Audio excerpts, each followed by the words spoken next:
બાલકૃષ્ણલાલ કી જય. છઠ્ઠા સ્કંદમાં નરકોના વર્ણન શ્રવણ કરી પરીક્ષિત રાજા કહે છે કે હે મુનિશ્રેષ્ઠ, આવા નરકોમાં જવું ન પડે તેવો કોઈ ઉપાય બતાવો. નરક યાતના ખૂબ દુઃખ ઉપજાવનારી છે. નરકો જે છે, મનુષ્ય જેવા કર્મ કરે એના અનુરૂપ એના પાપ એ થાય અને એ પાપની સજા એને નરકમાં મળતી હોય છે. કેટલાક પાપો એવા હોય છે જે બીજા જન્મે પણ જીવને ભોગવવા પડતા હોય છે. અમુક પાપ એવા છે જેનું કોઈ પ્રાયશ્ચિત નથી, જેવી રીતે બ્રહ્મ હત્યા, ગાયની હત્યા, પોતાની દીકરીની હત્યા, ભ્રૂણ હત્યા, આ બધી જે હત્યા છે એનું કોઈ પ્રાયશ્ચિત હોતું નથી. આવા પાપ કરનાર જીવને બીજા જન્મે ક્ષયરોગી થવું પડે છે.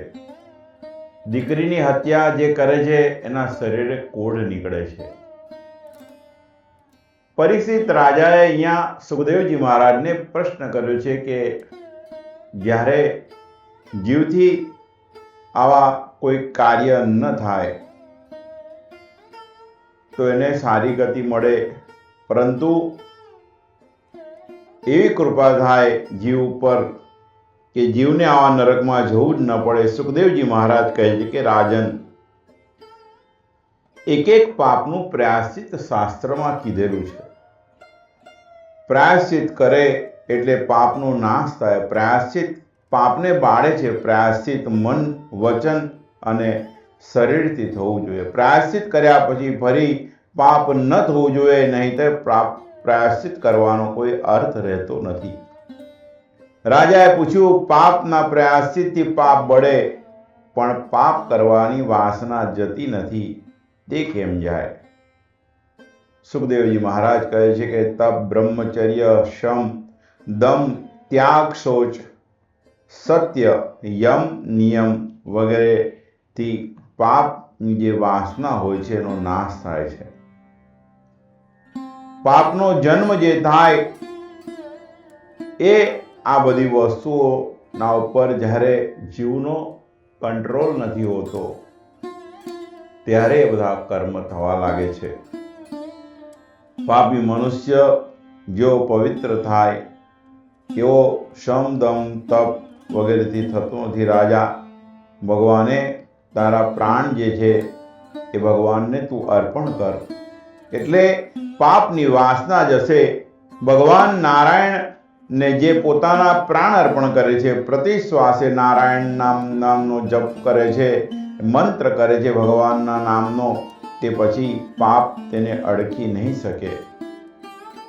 શ્રી કૃષ્ણને પોતાના પ્રાણ જે અર્પણ કરે છે તેને પાપ કરવાની ઈચ્છા થતી જ નથી. પ્રાણ અર્પણ કરવા એટલે પ્રાણે પ્રાણે, શ્વાસે શ્વાસે ઈશ્વરનું નામ સ્મરણ કરવું, પરમાત્માના નામનો જપ કરવો, ઈશ્વરનું અનુસંધાન દરેક કાર્યમાં રાખવું, સતત પ્રતિ શ્વાસે શ્વાસે ભાગવત સ્મરણ રાખો.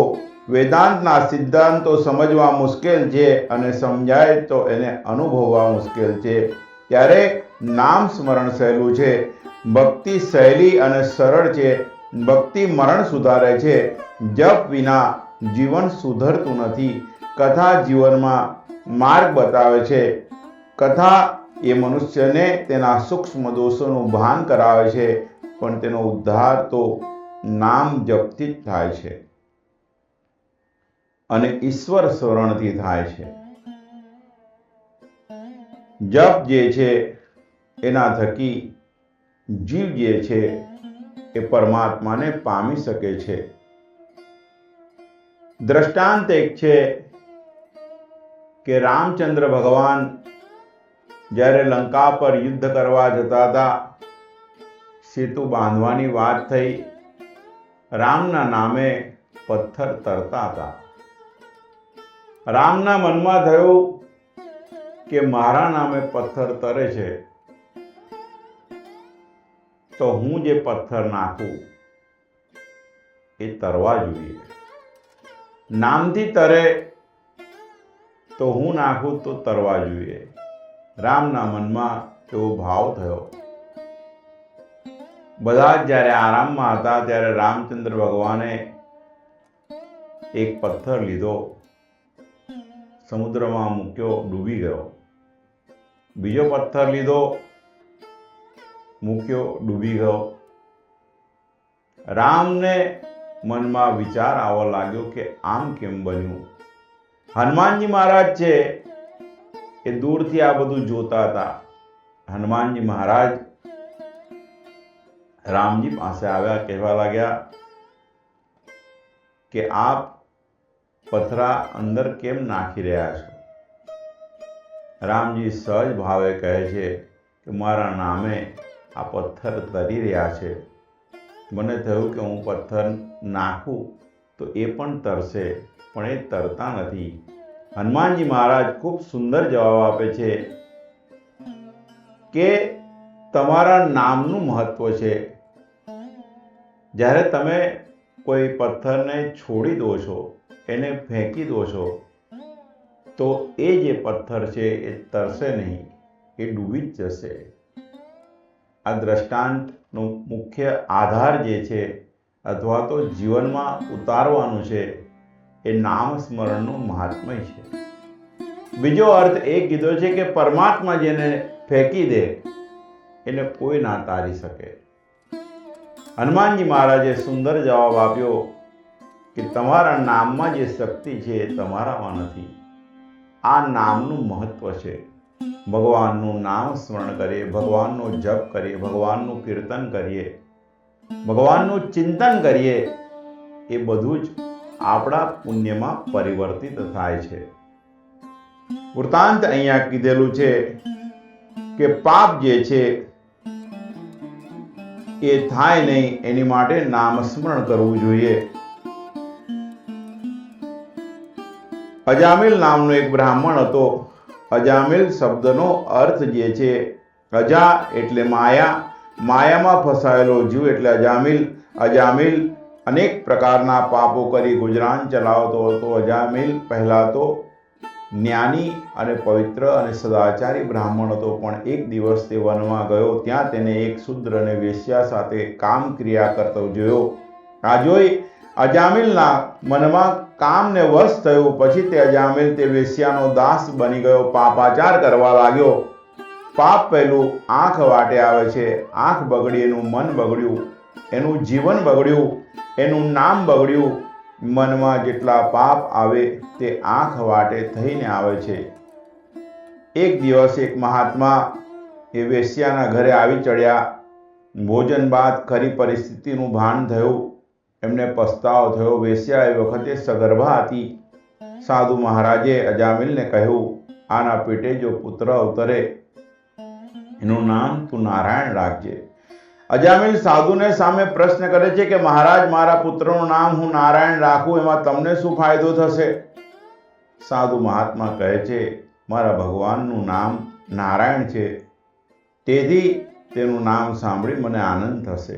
અજામિલ કહે છે, સારું, ત્યારે જો મારે ત્યાં પુત્રનું અવતરણ થશે તો એનું નામ નારાયણ રાખીશ. તે પ્રમાણે વેશ્યાદાસીને પુત્ર થયો. એનું નામ અજામિલે નારાયણ રાખ્યું. એક દિવસ અજામિલ નો મૃતકાળ નજીક આવ્યો. પોતાના એ પુત્રમાં એ આસક્ત હતો. પોતાના પુત્રનું નામ લઈ તે બોલાવા લાગ્યો, નારાયણ નારાયણ.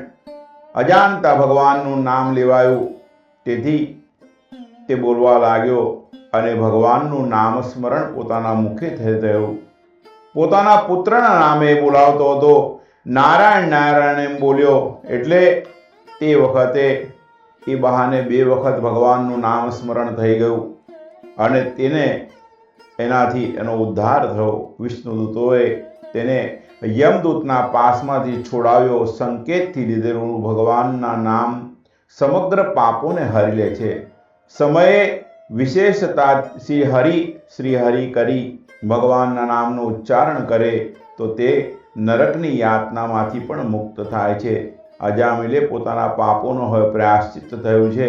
પ્રાયશ્ચિતથી તેના સર્વ પાપો બળી ગયા અને પછી અજામિલ એ પરમાત્માના ધામમાં ગયો. અજામિલનું જીવન સુધરી ગયું.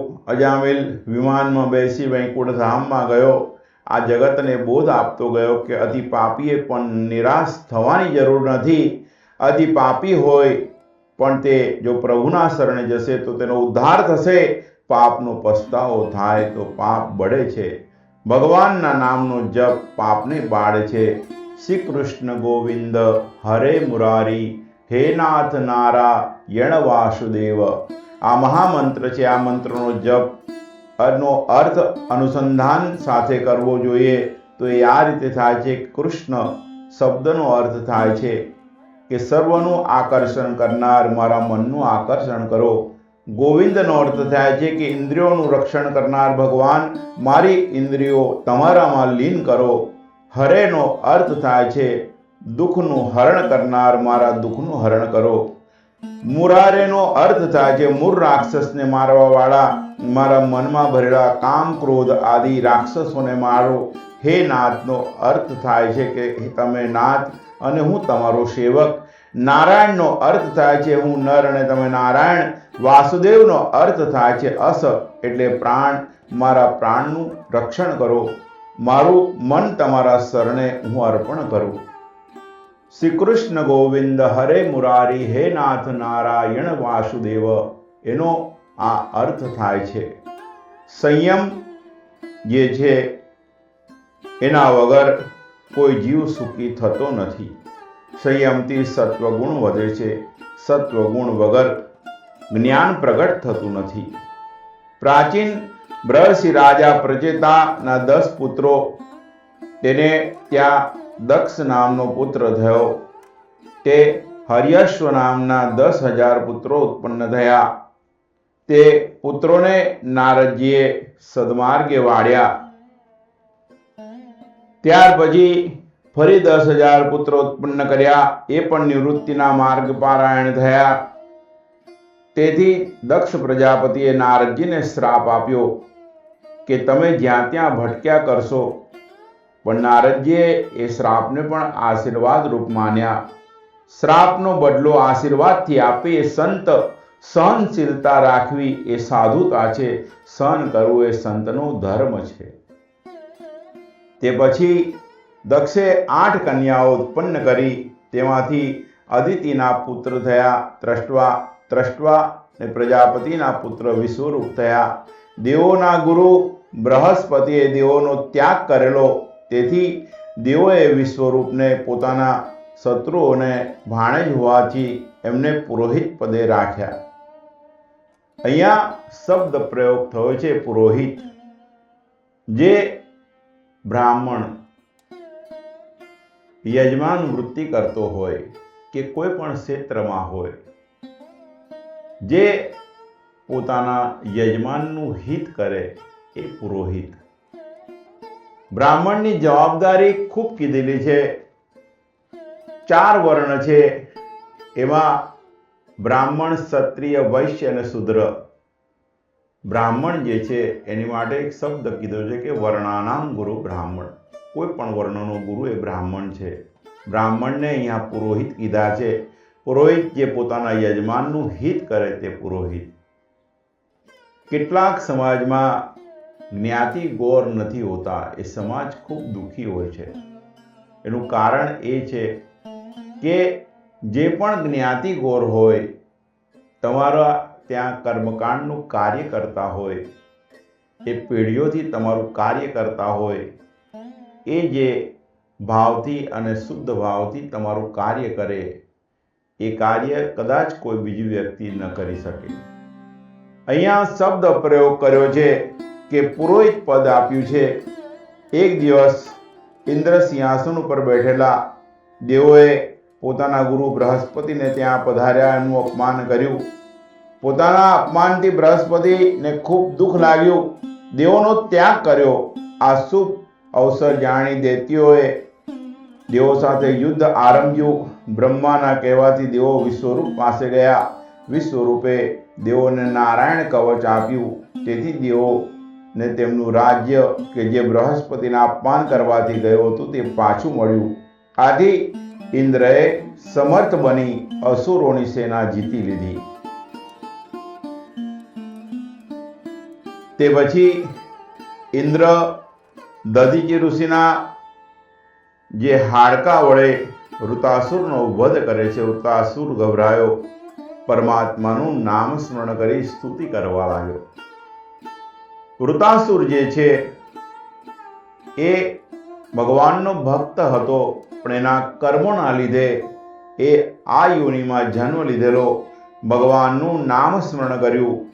વૃતાસુર જે છે એનો ઇન્દ્રએ વધ કર્યો. સ્તુતિ પૂરી થઈ ત્યારે એક તેજ એમાંથી ઉત્પન્ન થયું અને ભગવાનની સાથે ભળી ગયું. સુખદેવજી મહારાજ પરીક્ષિત રાજાએ જે પ્રશ્ન કરેલો કે ભગવાન અસુરો સાથે જુદો વ્યવહાર કરે છે, દેવો સાથે જુદો વ્યવહાર કરે છે, ત્યારે સુખદેવજી મહારાજે આ કથા કીધેલી. સુખદેવજી મહારાજ કહે છે કે વૃતાસુર પૂર્વજન્મમાં ચિત્રકેતુ નામનો રાજા હતો. તેની રાણીઓના નામ હતું કૃતકદિતિ. તેનો પુત્ર ન હતો. અંગીર ઋષિએ એક દિવસે રાજાના ઘરે પધાર્યા. રાજા માટે પુત્ર માટેની એને વિનંતી કરી. ઋષિએ એમના પર કૃપા કરી. જે બાળક આવ્યો એને બીજી રાણીઓએ ભેગા મળી ઝેર આપીને મારી નાખ્યો. નારદજી ચિત્રકેતુ રાજાને દિવ્ય જ્ઞાન આપે છે, તત્વ ઉપદેશ આપે છે કે ઘર, સ્ત્રી, આ રાજમહેલ, ઐશ્વર્ય એ બધું સમૃદ્ધિ આપનાર ખરું, પણ એમાં જો મોહ થાય ત્યારે એ દુઃખનું કારણ બને છે. આ સર્વ નાશવંત છે. રાજા જીવના હજારો જન્મ થયેલા અને હજારો જન્મ થવાના છે. કોણ કોનો સગો અને સંબંધી. સમયના પ્રવાહમાં અનેક પ્રકારના પ્રાણીઓ મળે છે અને જુદા પડે છે. ત્યાર પછી રાજાનો જે મૃત પુત્ર હતો એને રાજા પાસે લાવવામાં આવ્યો. એ પુત્રને ઓળખી શકતો નથી. રાજાને કહે છે કે મારા હજારો જન્મ થયા, એમાં કયા જન્મમાં તમે મારા માતા પિતા હતા એ મને યાદ નથી. ચિત્રગુપ્ત રાજાનો આ શત્રુ પુત્ર હતો. શાસ્ત્રમાં 4 પ્રકારના પુત્ર કીધેલા છે. 4 પુત્ર જુદા જુદા કયા પ્રકારના હોય છે? એક શત્રુ પુત્ર જે પૂર્વજન્મનો વેરી હોય. ઋણાનુબંધી પુત્ર પૂર્વજન્મનો લેણદાર હોય.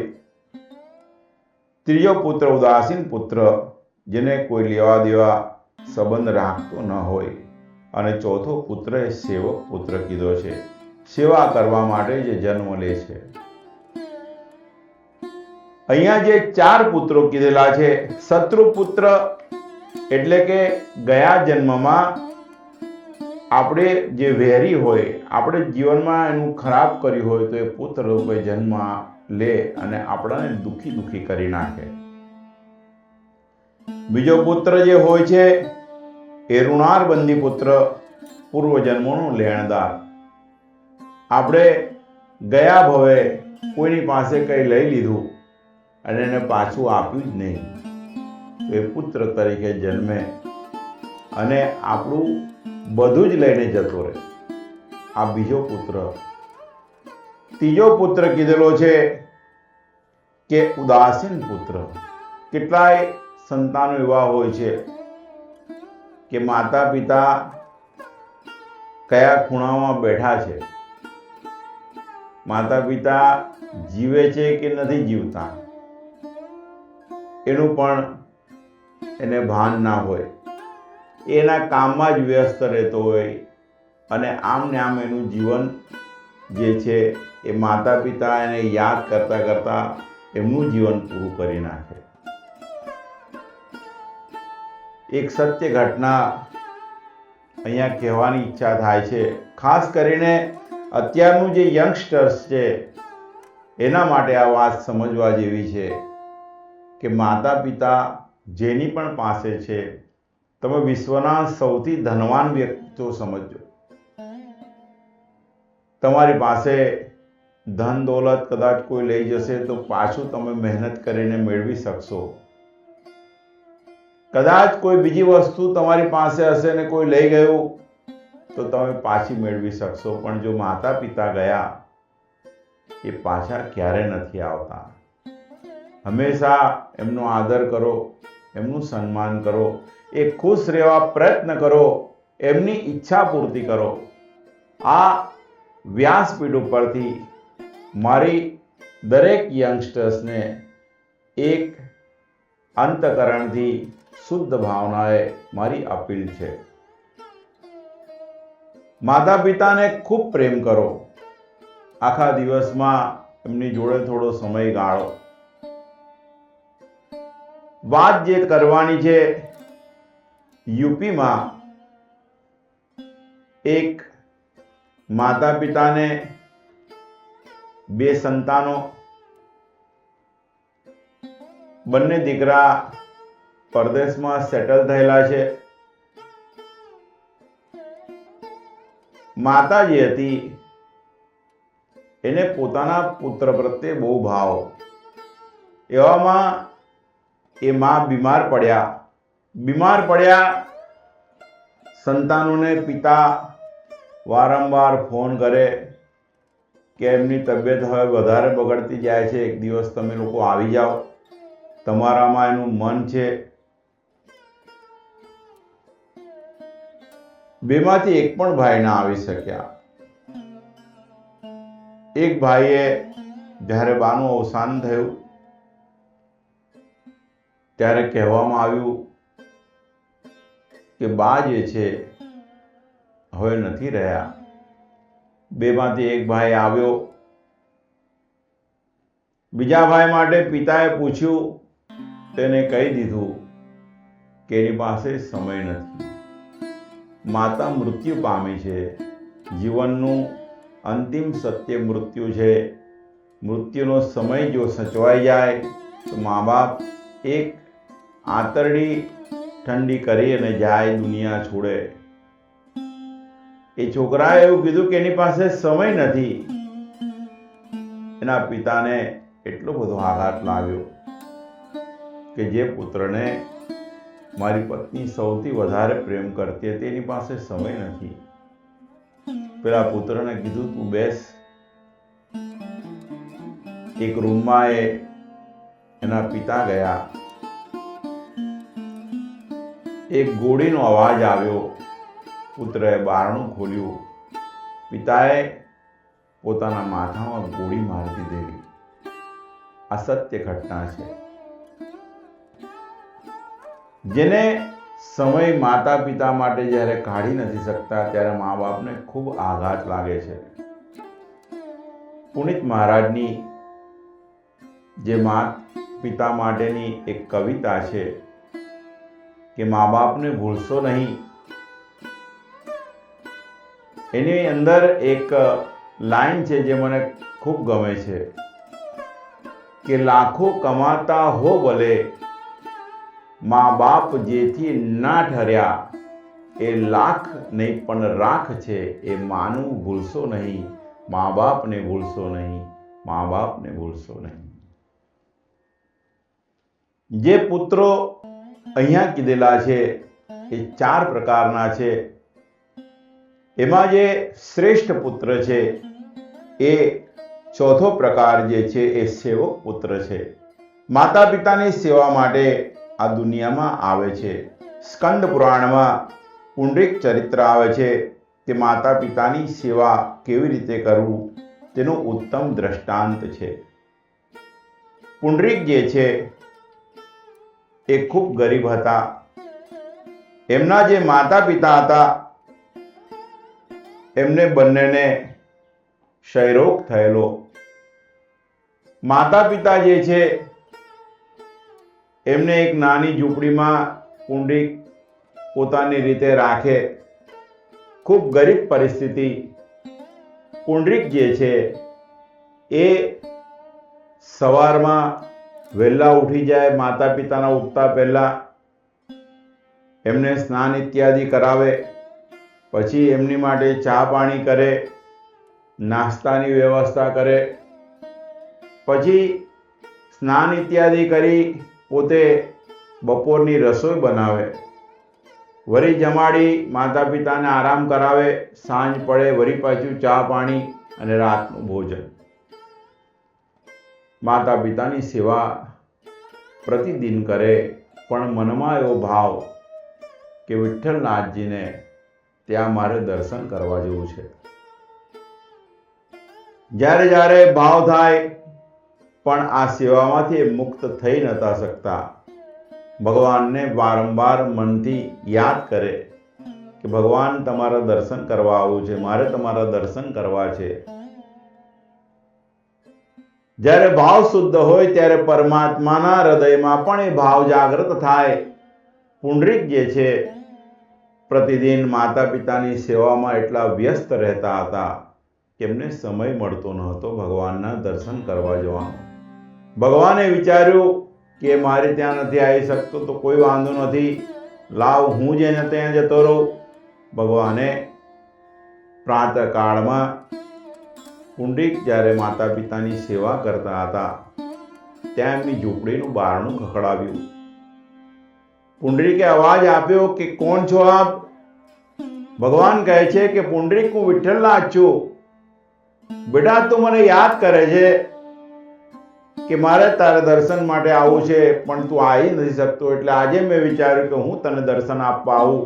ભગવાન સ્વયં આવ્યા છે, પરંતુ માતા પિતાનું જે સેવા ચાલતી હતી, પુંડરીક મનથી વિચારે છે કે જે સેવા થકી મને પરમાત્મા પ્રાપ્ત થયા એ સેવા અધૂરી ન મુકાય. પુંડરીકે ભગવાનને ઊભા રહેવા માટે ઈંટ ફેંકી. ખૂબ વાર લાગી. ભગવાન પોતાના બંને હાથ કમર ઉપર રાખીને ઊભા. ભગવાન થાકી ગયા. ઈંટ ઉપરથી નામ પડ્યું વીટ, અને વીટ ઉપરથી નામ પડ્યું વિઠ્ઠલનાથ. બોલીએ શ્રી વિઠ્ઠલનાથ ભગવાન કી. મા બાપના ખૂબ ઉપકાર છે. શાસ્ત્ર તો ત્યાં કહે છે કે આપણે આપણી ચામડીના ચંપલ બનાવી અને મા બાપને પહેરાવીએ તો પણ એનું ઋણ ઉતરતું નથી.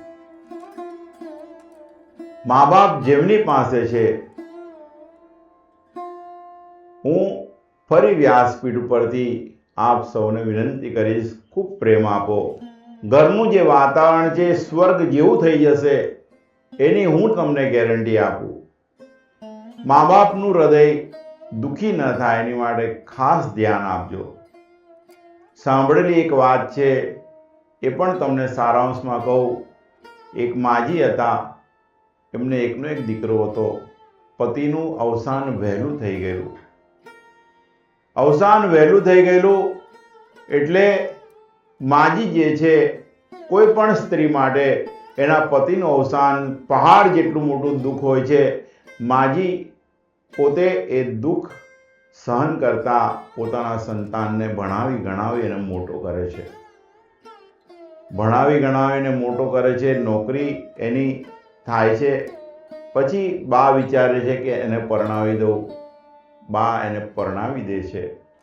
પરણાવ્યા પછી જે પત્ની આવે છે, ભગવાનની કૃપાએ કરી એને પણ એક દીકરો આવે છે. બાને દીકરાના દીકરા પર ખૂબ સ્નેહ, ખૂબ પ્રેમ, પણ વહુને ગમે નહીં. વહુ જે છે એના મનમાં થાય કે આ એના દીકરાને તો બહુ ભાવથી રાખે છે, પણ મારા દીકરાને એના તરફ ના કરી દે. બા જે હોય છે પોતાના દીકરાને સાથે રાખે. દીકરો 5-7 વર્ષનો થાય છે, એને ભણવા મૂકે છે. વહુ જે છે એને આ બધો સ્નેહ ગમતો નથી. એક દિવસ બાને ખાંસી થાય છે. એ ખાંસી મટતી નથી. ઘણા મહિના થવા લાગ્યા. પણ બાને ખાંસી મટતી નથી. વહુને જોઈતું તું ને મળી ગયું. દીકરાને બા પાસે જવા ન દે. બા જે છે એ દીકરા વગર રહી ન શકે. બાએ દીકરાને કીધું કે નાનો દીકરો દેખાતો નથી. તો દીકરા વતી પત્ની બોલવા લાગી કે હમણાં એને ભણાવવાનું હોય એટલે તમારી પાસે આવતો નથી. ખરું કારણ કહેતી નથી કે બાને ખાંસી થઈ છે એટલે દીકરાને મોકલતી નથી. એક વખત દીકરાએ બાનું બારણું ખોલ્યું. બાને પાસે જવાનો એને પ્રયત્ન કર્યો. વહુ આવી નાના દીકરાને મારીને લઈ ગઈ. બાથી સહન ન થયું. પોતાના દીકરાને વાત કરી. એ દિવસે ઘરમાં ખૂબ ઝઘડો થયો. પત્નીએ કીધું કે આ ઘરમાં કાં તો તમારી માં રહેશે ને કાં હું રહીશ. દીકરો જે હતો એ કફોડી સ્થિતિમાં આવી ગયો. દીકરાએ નિર્ણય લીધો કે બાને વૃદ્ધાશ્રમમાં મૂકી આવીએ. સવાર પડી. દીકરો બાની પાસે ગયો. રુદન કરવા લાગ્યો. બા, ઘરમાં ઝઘડા બહુ થઈ રહ્યા છે. નિર્ણય એવો કર્યો છે તમે વૃદ્ધાશ્રમમાં જાઓ.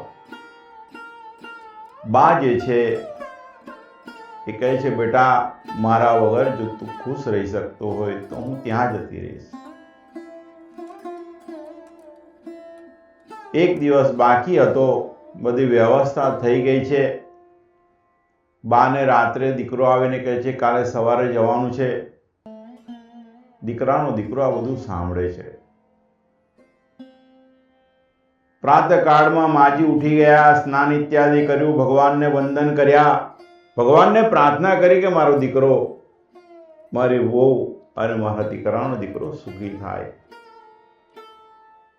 ક્લેશથી કુટુંબમાં દુઃખો ઉત્પન્ન થાય એના કરતાં હું અહીંથી જતી રહીશ.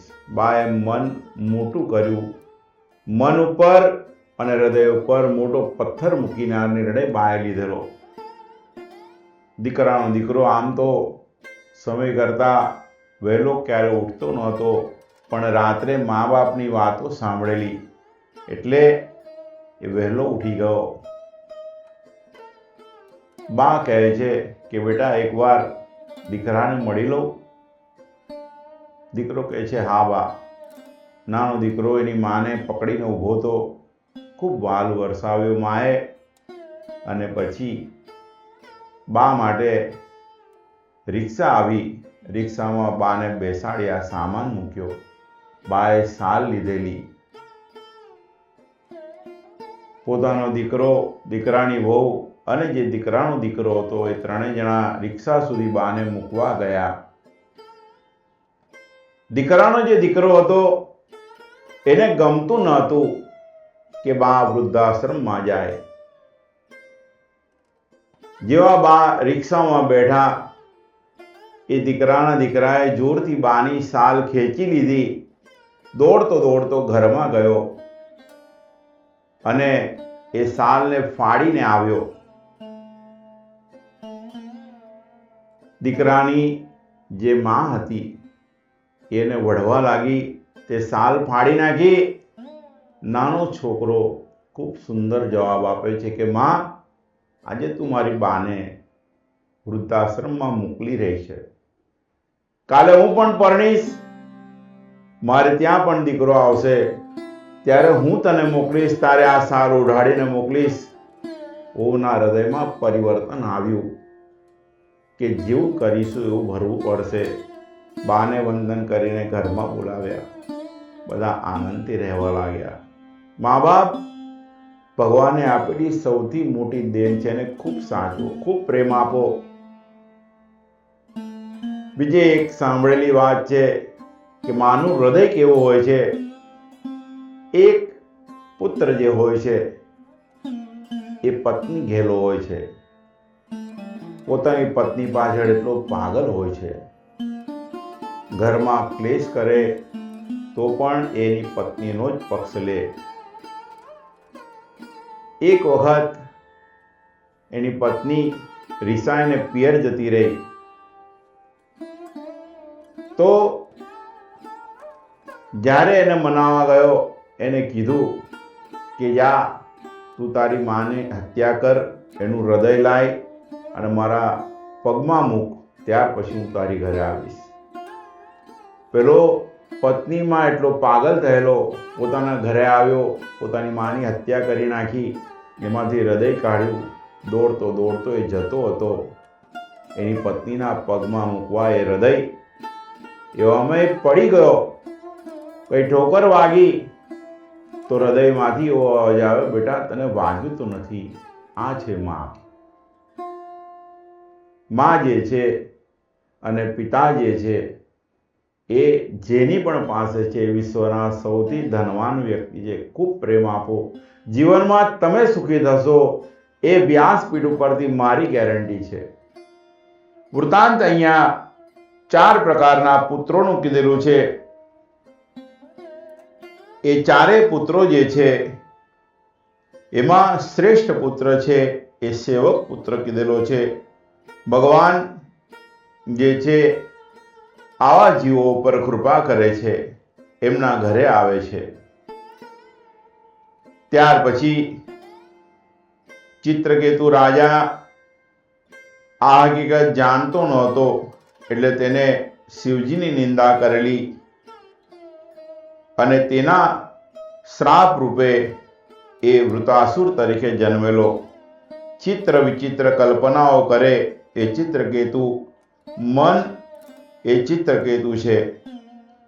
શુભ કલ્પનાઓ કરે અંતે સુખી થાય, દુષ્ટ કલ્પનાઓ કરે અંતે દુઃખી થાય.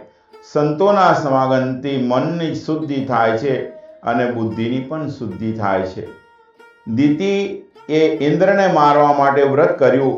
કશ્યપ ઋષિએ ઇન્દ્રને મારનારો દીકરો થાય એવું 1 વર્ષનું વ્રત દિતિને બતાવ્યું છે. એ વ્રતનું નામ હતું પુંસવન વ્રત. વ્રતના નિયમો બરાબર પાલન કરવાના હોય, પરંતુ એ પાલન ન કરવાથી વ્રતનો ભંગ થયો અને તેથી મરુત ગણોની ઉત્પત્તિ થઈ. ચંચળ મનોવૃત્તિ એ ઠેકાણે સ્થિર રહેતી નથી. ભજન પૂજન દ્વારા એકને જ અનન્યમાં જ્યારે નિહાળવાનું વ્રત કરીએ ત્યારે વ્રત સફળ થાય છે. ભેદભાવથી દિતિના આ વ્રતનો ભંગ થયો. આમ મરુત ગણોની ઉત્પત્તિ કરી 6ઠ્ઠા સ્કંદની કથા પરિપૂર્ણ કરી. 6ઠ્ઠા સ્કંદનું વાગ્મય પુષ્પ ભગવાન શ્રી કૃષ્ણના ચરણમાં અર્પણ કરી આપણે આવતીકાલે 7મ સ્કંદમાં આગળ વધીશું. બોલીએ શ્રી બાલકૃષ્ણ લાલ કી જય, શ્રીમદ દ્વારિકાધીશ કી જય, શ્રી રાજારણ છોડ કી જય, શ્રી રાધા પુરુષોત્તમ ભગવાન કી